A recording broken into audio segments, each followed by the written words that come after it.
സ്വതന്ത്ര ഭാരതത്തിൽ എന്താണ് നടക്കുന്നത്? അപ്പൊ ഹൻസിക കൃഷ്ണയാണ് നിലവിലെ ചൂടൻ ചർച്ചാ വിഷയം. സമൂഹത്തിന്റെ ഓരോ പോക്ക്. ഇന്നലെ ഹൻസികയുടെ ഒരു വീഡിയോ പുറത്തിറങ്ങിയത് മാത്രമേ ഓർമ്മയുള്ളൂ. വീഡിയോ എന്ന് പറഞ്ഞ സംഭവം ലീക്ക്ഡ് ആണ്. ഇൻസ്റ്റാഗ്രാമിലെ സബ്സ്ക്രിപ്ഷൻ ഉള്ളിൽ അത്യാവശ്യം ശരീരം എക്സ്പോസ്ഡ് ആക്കിക്കൊണ്ട് ഹൻസിക ചെയ്തൊരു വീഡിയോ. അവളുടെ കണ്ട പോലീസ് പൊക്കൂട്ട ചേട്ടാ. എന്തായാലും നമ്മുടെ വിഷയം ഇതായതുകൊണ്ട് തന്നെ ഞാൻ ആ വീഡിയോ ഒന്ന് ഇവിടെ പ്ലേ ചെയ്യാം. അതിനുശേഷം നമുക്ക് ബാക്കി കാര്യങ്ങൾ സംസാരിക്കാം.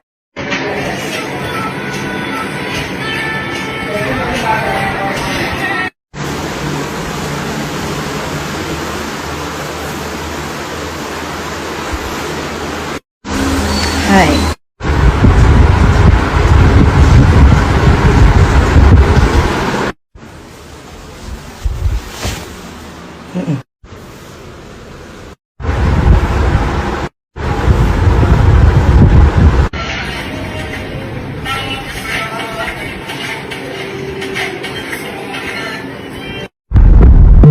I'm sweating, guys. I'm sweating.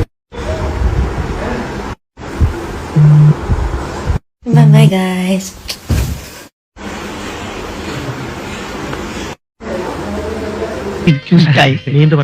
എനിക്കിഷ്ടമായി.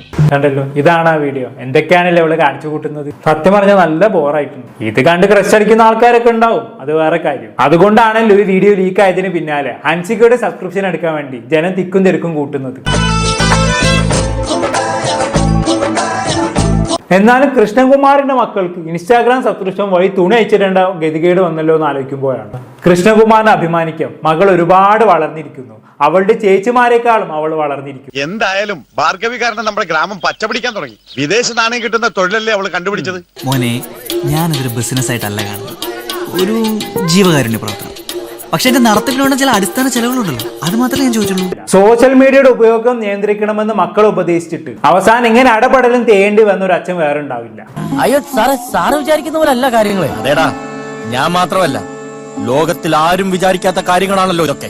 സബ്സ്ക്രിപ്ഷനിലേക്ക് ആളുകളെ ആകർഷിക്കാനും അതുവഴി പൈസ ഉണ്ടാക്കാനും വേണ്ടി തന്നെയാണ് ഇവളിങ്ങനെ അല്പവസ്ത്രം ധരിച്ചുകൊണ്ട് വീഡിയോ ചെയ്യുന്നത്. അല്ലെങ്കിൽ പിന്നെ സബ്സ്ക്രിപ്ഷനിൽ പോയി വീഡിയോ ചെയ്യേണ്ട ആവശ്യമില്ലല്ലോ. മെയിൻ അക്കൗണ്ടിൽ തന്നെ ഇതുപോലുള്ള കോപ്രായങ്ങൾ കാണിച്ചാൽ പോരെ. സബ്സ്ക്രിപ്ഷൻ എണ്ണം കൂട്ടുക, ബാങ്ക് ബാലൻസ് വർദ്ധിപ്പിക്കുക, ഇത് തന്നെയാണ് ഇവിടുത്തെ ലക്ഷ്യമെന്ന് പറയുന്നത്. കുടുംബം നോക്കാൻ വേറെ വഴിയില്ലാഞ്ഞിട്ടല്ലേടാ അവള് ചെലം കേട്ടേണ്ടി വന്നത്.